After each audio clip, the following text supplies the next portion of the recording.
Salut la compagnie. Bon, là je suis fatigué. Je suis fatigué, et pas physiquement, je suis fatigué mentalement. Je suis fatigué de supporter une équipe du Paris Saint-Germain qui pue la merde et qui fait tout le temps les mêmes erreurs.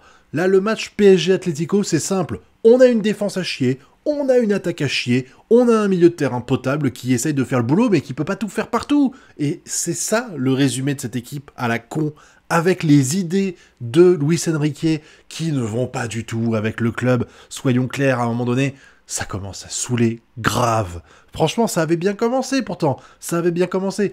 L'équipe qui était alignée sur le terrain, c'était l'équipe type. On peut pas aligner mieux, je pense, et on l'a vu, on a bien dominé le début du match, ça a été vraiment intéressant de voir ça, même si, il y a encore eu quelques errements de temps en temps, mais globalement, on s'en sort très bien, et on a un but très tôt de la part de Vitinha sur... Franchement, ce début de match était tellement magique, je veux dire, on presse, on contre-presse, contre-pressing, de Dembélé, qui récupère le ballon en défense, il fait une belle ouverture en profondeur pour Zaïre Emery, qui... tout en sang-froid, il feinte le gardien et il la marque dans le but quasiment vide. C'était beau, c'était magnifique, et tu te dis, on est à peine une dizaine de minutes du match lancé, c'est bien, on se rassure un petit peu, on va réussir à monter, je crois qu'on était à 4 points, du coup ça nous faisait monter à 7 points, c'était plutôt serein, parce qu'après je rappelle qu'il y a le Bayern et City, notamment, avec Stuttgart aussi, et Salzbourg, je crois, je suis pas sûr de moi pour les derniers, donc je m'étais dit, c'est cool. Pour une fois, en plus, qu'on mène au score et qu'on n'a pas à courir après, ça fait vraiment plaisir. Surtout que cette équipe du Paris Saint-Germain, elle lutte à marquer des buts, elle lutte à marquer des buts. Donc la voir réussir à faire ça, ça faisait tellement plaisir. Bah non, c'était trop beau pour être vrai. Au bout de, 5 minutes 5 minutes après, ça y est, Atlético Madrid se réveille, ils font une action... Et là, mais ça plante le but. Et ça plante le but dans les mêmes trucs de merde de cette équipe de Paris Saint-Germain avec des défenseurs à la con qui comprennent rien aux règles du football et comment ça marche, bordel de merde. Putain, je le dis, chaque semaine, c'est toujours la même chose. Le problème, c'est pas de rater. Je veux dire, si t'as un attaquant qui te dribble et qui passe, tu te dis, bon, bah techniquement, il a été meilleur que toi sur une action. Ça arrive, y a pas de problème. Mais là, y a rien qui va. Le placement. Mais c'était un putain de boulevard. T'avais 4 joueurs dans la surface parisienne. N'importe lequel qui touchait le ballon, il marquait. Y avait pas de marquage, bordel. Vous êtes là, je crois, non, pas 4, il y avait deux joueurs de Madrid qui était dans la surface à ce moment-là, t'avais 4 putains de défenseurs parisiens. Vous branlez quoi? Qu'est-ce que vous faites? C'est quoi le but? Vous servez à quoi, bordel? Vous avez une ordonnance de restriction? Vous devez pas vous approcher à plus de 3 mètres des attaquants adverses? C'est quoi ce délire? Franchement, ça me tue. Et Nuno Mendes, ce but, il est pour toi. Il est pour toi parce que tu rates tout. La balle, elle part de droite, c'est ton couloir. T'es pas sur le marquage du joueur. Ensuite, la balle, elle est repoussée. Tu fais un dégagement, mais c'est même pas un dégagement, tu fais une pichenette à 2 mètres de distance à peine, donc tu fais de la merde, il récupère le ballon facilement, et derrière, au lieu d'aller sur le joueur pour l'empêcher de tirer, t'es là avec ton corps, tu fais opposition, et voilà, bah ça finit par un but, parce que le contre favorable avec aux joueurs madrilènes, qui marquent dans un but où il n'y a rien, avec des joueurs qui sont partout, sauf sur les attaquants adverses pour les arrêter, et évidemment, et tu te dis, bon... Ça fait chier, on est à 1 partout alors qu'on avait réussi à faire le plus dur. Mais c'est pas grave, il reste 70 minutes à peu près pour faire la différence. Bah non, parce qu'il faut pas oublier que c'est le Paris Saint-Germain. Faut pas oublier que c'est le Paris Saint-Germain. Alors bon, on va pas non plus gueuler trop, dans le sens où il y a eu des choses belles, il y a eu des beaux trucs, que ce soit surtout Dembélé et Hakimi, encore une fois, cette combinaison est magique, c'est incroyable de voir ce qu'ils sont capables de faire. Dommage que ça fasse pas bien à la finition, hein, voilà. Mais globalement, y avait quand même des motifs de se réjouir pour ce genre de choses. Mais le problème, c'est que tu gagnes pas un match en ayant la possession, parce qu'on avait 71% de possession. C'est ouf. On a la possession d'une équipe qui perd 3-0 et qui essaie de... Enfin, 3-0 non, mais on a la possession d'une équipe qui perd et qui essaie de rattraper. Mais non, on fait des putains de passes à 10. On est là, on n'arrive pas à rentrer dans la surface. Et vous savez pourquoi on n'arrive pas à rentrer dans la surface? Parce que contrairement à nous, les défenseurs adverses, ils pressent, ils marquent. Du coup, c'est compliqué de faire une passe à un joueur quand il y a des défenseurs qui sont dessus et qui empêchent la passe. C'est compliqué derrière de vouloir essayer d'avancer quand t'as des joueurs qui te pressent, hein, qui te laissent pas avancer, qui reculent pas comme des teubés, comme des parisiens, on pourrait dire, c'est un synonyme, teubé et parisien pour les défenseurs, bordel de merde. Non mais ça me tue ça. Donc oui, malgré tout, il y a eu quand même du positif, même si l'Atlético, tu sentais que en fait leur objectif c'était on est bloc bas, on attend gentiment, quand il y aura des contre-attaques, on va essayer de faire la différence sur un malentendu, et c'est absolument tout. Et comme nous, comme les Parisiens, ils étaient tellement persuadés qu'ils allaient réussir à contrer et à mener au score, et ben ils attaquent. Nos latéraux, ils se disent que ce sont des avant-centres maintenant, enfin des avant-centres, des ailiers. Donc tu as Hakimi qui est limite en attaquant des fois, et tu as Nuno Mendes qui fait pareil, et du coup, après avoir essayé de tamponner la défense comme c'est pas permis, sans réussir une seule fois parce qu'on est des brels, combien de tirs? 24 tirs, pas un seul qui rentre, et ben il y a une contre-attaque, et il y a qui en défense? Et ben il y a pas Nuno Mendes, parce que Nuno Mendes il est en attaque, et il y a pas Hakimi, parce que Hakimi il est en attaque. Du coup, bah les Madrilènes, ils sont tranquilles, sur le couloir de gauche de leur côté, enfin le couloir droit de notre côté, Hakimi est pas là, donc je crois que c'est Griezmann, il se balade, il fait un petit centre, il fait une passe bien aérienne sur un joueur adverse qui, pareil, bah, il n'y a pas Nuno Mendes pour l'arrêter, il a la balle, et il y a Vitinha qui est devant, et Vitinha il se dit, bon, ça serait quand même con de l'empêcher de tirer, donc je vais me mettre de dos, je vais me retourner, c'est super parce que pour défendre le meilleur moyen, c'est de faire face à Donnarumma et de pas voir l'adversaire, c'est une brillante idée, bravo Vitinha, et du coup bah l'autre il tire et il marque, et pendant ce temps-là, bah Marquinhos et Pacho, ils faisaient un petit Uno dans la surface, hein, ce serait quand même con d'aller sur le joueur qui allait tirer aussi, bah oui, on aurait pu empêcher de marquer un but, bordel de merde, putain mais c'est incroyable, encore une fois je vous le répète, je répète toutes les semaines, le marquage, le pressing, c'est la putain de clé en défense. Comment ça se fait que des mecs qui sont payés des millions se branlent littéralement des règles du foot et des principes fondamentaux du football? Putain, mais c'est pas possible ça. Et surtout, ce qui me saoule encore une fois, et je le répète chaque semaine, c'est que t'as le droit de rater un truc. T'as le droit d'avoir un joueur qui arrive à te faire une petite passage en profondeur et tu l'avais pas vu venir, ou alors un mec qui te fait un passement de jambe et il passe. Et tu te dis, bon, Marquinhos ou Pacho, il est bon, il y a pas de souci. Là, bah, il s'est fait avoir par un joueur. Normal, tu peux pas non plus faire 100% de réussite face à un adversaire, donc on s'est pris un but, ça fait chier, il s'est foiré, mais c'est comme ça, c'est la vie.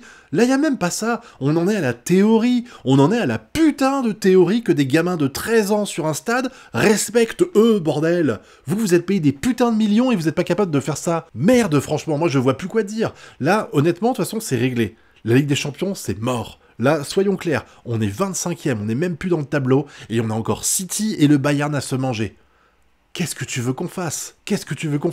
J'avais déjà dit, et les gens ils me font marrer, quand il y a eu le truc, quand on a eu le premier match qui a eu lieu avec Gérone, et que les gens avaient dit, ouais, Paris, ils pourront quand même finir dans le top 8, ça va être compliqué, mais ils y arriveront. Moi j'étais là, mais déjà qu'on arrive à être dans le top 24, ce serait déjà une bonne chose, parce que l'équipe de Paris, elle galère à mort à réussir à concrétiser les actions, elle a une défense totalement fébrile, et de l'autre côté, quand tu regardes ce qui se passe avec le planning qu'on avait de match, c'était quand même mal barré, donc déjà finir dans le top 24, j'aurais été content, hein, c'est pas grave, on fait les barrages, et ça passe, et voilà, c'est réglé. Mais non, on n'en est plus là maintenant, on en est à un stade où je me dis que ça va être très compliqué, parce qu'on a 4 points, pour plus ou moins assurer, il faudrait qu'on arrive à en enchaîner 6 dans les 4 prochains matchs, 6 quand dans tes 4 matchs, il y a le Bayern et City, et que t'as qu'un seul match à domicile, et ce match à domicile, je crois que c'est City. Waouh les gars, on fait comment là? Pour moi, la C1, elle est morte, c'est terminé. J'avais quand même un espoir malgré tout, même si on avait fait match nul contre ce PSV, j'ai fait bon, ça peut bien se passer sur un malentendu. Il y aurait eu match nul ici, j'aurais pu éventuellement dire il y a moyen encore. Là, j'y crois même plus. Et quand tu vois cette équipe du Paris Saint-Germain, parce que là j'ai fait un résumé très rapide, mais quand tu vois cette équipe, elle te laisse rien espérer. Donnarumma aux fraises complètement dans ce match. Le mec, il y a eu quoi? Il y a eu 3 tirs. 4 tirs. Et dont 2 qui étaient pas cadrés. Et Donnarumma, il arrive pas. À côté de ça, le gardien adverse, lui, il a fait des arrêts en boucle. Alors après, évidemment, c'est sûr que c'est plus facile de faire des arrêts quand c'est Barcola, qui te fait une passe. Hein. Parce qu'il y a eu des trucs, Barcola, il t'a fait du Mbappé au final de C1 face au Bayern. Hein. Il t'a fait des passes au gardien. Incroyable, quoi. Et puis bon, tous les ratés incroyables. Asensio qui était sur le terrain, mais il a pas existé. Asensio, t'étais là? Je t'ai juste vu foirer à un moment donné, on te fait une passe et tu tapes dans le vide. Avec ton pied, tu fais un bon coup dans le vent. Oulolo, c'était bien, il devait y avoir une mouche dans le coin. Mais t'as été inexistant. Vraiment. Le côté droit, c'est la seule chose qui était à peu près correcte avec Dembélé et Hakimi. Et encore, j'en veux à mort à Hakimi sur l'action là. À la 70e minute, on gueule sur Dembélé parce qu'il est perso. Hakimi, est-ce que tu vois quelqu'un d'autre sur le terrain que Dembélé quand tu joues en fait? C'est incroyable. T'avais 3 joueurs, t'avais 3 possibilités qui menaient, à moins que ce soit des brels et qui ratent un but vide, ça menait forcément à un but, ce qui s'est passé à la 70e minute. C'était sûr, mais non, tu te dis, bah, je suis défenseur, ma formation défenseur fait que je suis un expert pour tirer dans un angle fermé, donc je vais tenter l'angle fermé, alors qu'il y a 2 joueurs qui sont attaquants de formation, qui sont à 2 mètres des buts et qui pourraient la mettre parce que le but serait vide si je leur faisais une putain de passe. Bah non, ce serait quand même dommage, voilà. On a reproché beaucoup à Dembélé, je vous dis, son côté perso, mais là, Hakimi, putain, il m'a tué dans ce match. Il m'a tué, il y a plein de moments comme ça où tu te dis, mais t'es pas tout seul sur le terrain, même des balles qu'il a perdues à un moment donné, il fait des crochets ou autres, et tu te dis, t'as un allié à côté. On est 11 sur le terrain, mon gars, c'est pas Hakimi versus Atlético Madrid, c'est Paris Saint-Germain, Atlético Madrid. T'as des copains, il faut leur faire des passes, je sais pas. Oh là là, ça me tue, surtout que moi je trouve que t'es quand même vachement responsable sur le but, hein. De pas être là, c'est incroyable, hein.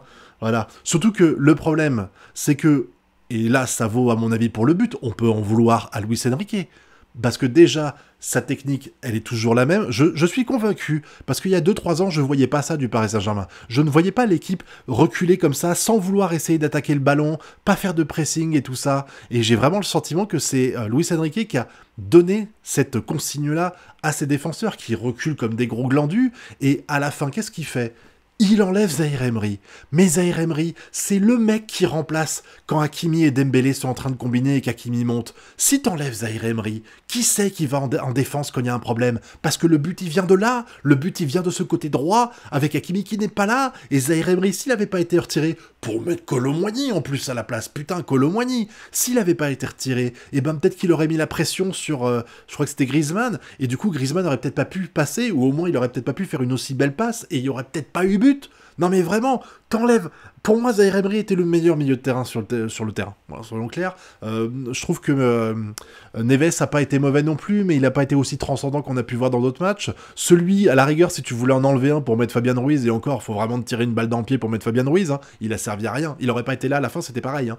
Mais c'était Vitinha qui avait enlevé, je trouve. Et je dis pas ça parce qu'il s'est foiré sur la fin. Je dis pas ça pour ça. Mais Vitinha, il a eu un rôle plutôt ingrat pendant le match. Plus que Zahir Emery, je trouve d'ailleurs, mais il n'a pas été transcendant, voilà. C'était pas... Vraiment, si tu voyais un joueur qui était en méforme en milieu de terrain et qu'on aurait pu remplacer, pour moi, c'était pas Neves ni Zahir Emery. C'était clairement Vitinha, t'as voulu le laisser, voilà. Tu mets Kolo Muani, t'avais mis Asensio en pointe, il était pas au niveau. Quand Gingli, il aurait pas été sur le terrain, après c'était pareil. Les remplaçants n'ont absolument pas fait la différence. Mais bon, je parle d'Hakimi, mais le vrai mauvais joueur, pour moi, en dehors de Donnarumma, qui a été très mauvais, et des défenseurs qu'on chiait, et des attaquants qu'on pas marqué et tout ça, et Barcola qui a été un peu triste. Bon, attends, je fais une parenthèse sur Barcola 2 minutes. Barcola, en fait, le problème que j'ai, je sais qu'il y a beaucoup de gens qui vont tomber dessus, mais pour moi, il y a 2 choses qui font que ça pose problème pour avoir un Barcola en pleine possession de ses moyens. Déjà, pour moi, Barcola, c'est pas un joueur qui fait la différence à lui tout seul. Il peut le faire éventuellement sur un malentendu, mais c'est pas son job d'habitude. Ce que je veux dire, c'est que il faut qu'il y ait des gens qui tirent la couverture de leur côté pour que Barcola soit un peu plus à l'aise. Et le problème, c'est que quand t'as personne pour tirer la couverture, parce que Asensio a été transparent et que Gingli, quand il est arrivé, ça a été la même chose, c'est que Barcola, du coup, a du mal à exister. Parce qu'il n'y a personne pour essayer d'attirer les joueurs. Barcola est tout seul, hein, clairement. Sur le côté gauche et un peu au centre, il était un peu tout seul. Heureusement, Dembélé se démerde mieux en termes de dribble que Barcola. D'ailleurs, Dembélé a fait des choses incroyables à un moment. Mais Barcola, lui, il a du mal pour ça. Donc, je vais pas lui jeter la pierre, même si je trouve qu'il a été mauvais et qu'il mérite clairement pas des louanges sur ce coup-là. Mais je trouve que tant qu'on n'aura pas des joueurs pour l'épauler un petit peu, Barcola, c'est compliqué. Mais ça n'empêche qu'il n'a pas été très bon. Mais il faut voir aussi que les combinaisons entre Hakimi et Dembélé étaient incroyables dans ce match. Il y a eu des ouvertures, mais waouh! Et de l'autre côté, Nuno Mendes avec Barcola, ça ne matche pas. Ça ne matche pas. En tout cas, en comparaison avec Hakimi Dembélé à droite, ça ne matche pas du tout. Je trouve que Nuno Mendes, il était très bon avant la blessure qu'il a eue l'an dernier. Et j'ai le sentiment qu'en fait, il n'est jamais revenu à son bon niveau. Vraiment. Je dis pas que c'est une merde. Je dis pas qu'il est mauvais depuis son retour. Mais je n'ai pas retrouvé un Nuno Mendes aussi percutant et aussi utile que ce que j'ai eu avant. Et ce match-là, c'est sans doute un des pires matchs qu'il a fait. Les pertes de balles qui auraient pu nous entraîner des buts. Et je vous dis, Le but qu'on se prend au début, il n'y a pas une erreur de sa part, il y en a 3. Ça veut dire qu'il avait 3 occasions de régler le problème et de ne pas faire en sorte qu'on se prenne un but et qu'il revienne à un partout. Et les 3, il a foiré. C'est vraiment un énorme désastre de sa part. Je trouve qu'il combine pas bien avec Barcola, ça se passe pas aussi bien que de l'autre côté. C'est normal, c'est très bon, mais en tout cas, il est vraiment à des années-lumière. Enfin, ils sont à des années-lumière des combinaisons que font Hakimi et Dembélé. Mais par contre, lui, voilà. Je vois plus quoi dire, vraiment, c'est une déception ce match-là, et je te dis, pour moi, le problème là, si je dois vraiment résumer, pour moi, Donnarumma, Nuno Mendes et Luis Enrique, c'est les 3 responsables de cette défaite-là. C'est quoi la solution en fait? La question, on peut la poser. Parce que vraiment, t'as une équipe du Paris Saint-Germain qui se crée le plus d'occasions, parce qu'on a un milieu de terrain, c'est du bonbon. Moi, je trouve qu'on a un très très très bon milieu de terrain, qui est très complémentaire en plus. Je veux dire, Vitinha, Neves, Zahir Emery, ils ont tous les 3 un rôle distinct, et ils apportent tous les 3 énormément. En général, ça arrive qu'il y en a un qui soit un peu moins bon que l'autre, mais l'attaque, elle marque pas, ils combinent pas, ils font pas des bonnes, ils prennent pas des bonnes décisions. En plus, c'est même pas un problème de compétence, c'est pas un problème de qualité de joueur, c'est un problème de décision, vraiment. C'est, tu vas tirer là où il faut pas, tu vas dribbler là où il faut pas, tu vas pas essayer de créer une ouverture ou autre, et puis voilà, en défense, eux, ils sont intelligents. C'est sûr que si tu t'entraînes avec les défenseurs du Paris Saint-Germain, eux, ils bougent pas, eux, ils marquent pas. Donc, comme t'es là, t'essaies de faire des passes et tu fais « Ah bah merde, ça fait bizarre, les joueurs de l'Atlético Madrid, ils font du marquage, j'ai un joueur sur moi, j'ai pas ça en entraînement normalement, hein, Pacho il me marque pas, Marquinhos non plus, donc comment ça se fait que là c'est comme ça, comment je fais dans ces cas-là » Ils sont pas habitués forcément, voilà, et puis la défense qui est pathétique, quoi, la défense pathétique. Les latéraux font un taf en offensif pas mal, mais dès qu'il faut défendre un peu, c'est la ramasse, et les 2 défenseurs centraux, j'ai vraiment l'impression qu'on les paye pour avoir... Enfin, ils ont peur du ballon, ils ont dû faire des cauchemars, le ballon les mangeait, je sais pas, et du coup, dès qu'ils voient le ballon arriver, c'est « Oh putain, on recule ! Oh putain, on recule !» Et dès qu'il y a un joueur dans la surface, c'est « Oh bah, il fait beau, là ! Oh, attends, l'herbe, elle est un peu trop humide, tu regardes pas, tu fais pas de marquage ?» Non mais... Fin du game pour la Champions League pour moi. Vraiment, je sens que la suite, elle va être très compliquée. Et une saison comme ça va être très très très compliqué. Honnêtement, je sais pas si... Est-ce qu'il faut... Enfin, je veux pas dire de conneries, mais est-ce qu'il faut pas virer Luis Enrique à un moment donné? Mais pour prendre qui? Ça servira à quoi? Mais là... Luis Enrique, tu peux commencer à essayer de te remettre en question. Je sais que c'est pas son fort de se remettre en question. Hein, c'est comme Carlo Ancelotti, là, ils se sont fait balader par Milan, et il explique « Oh, l'équipe, elle va bien, on a gagné la Champions League l'an dernier, donc c'est bon, il n'y a pas de problème. » Non, il n'y a pas de problème, évidemment. Bon, Luis Enrique, il dit « Il y a un problème, mais on verra. Voilà, on va régler ça. C'est triste de pas avoir gagné ce match-là. Bah oui, mon con, c'est triste. Bah oui, mon con, c'est triste, parce que là... On est dans la merde, la C1, pour moi, c'est game over. Dites-moi si vous pensez qu'on va réussir à se qualifier en C1, mais j'y crois plus du tout, honnêtement. Et bon, après, j'espère être agréablement surpris.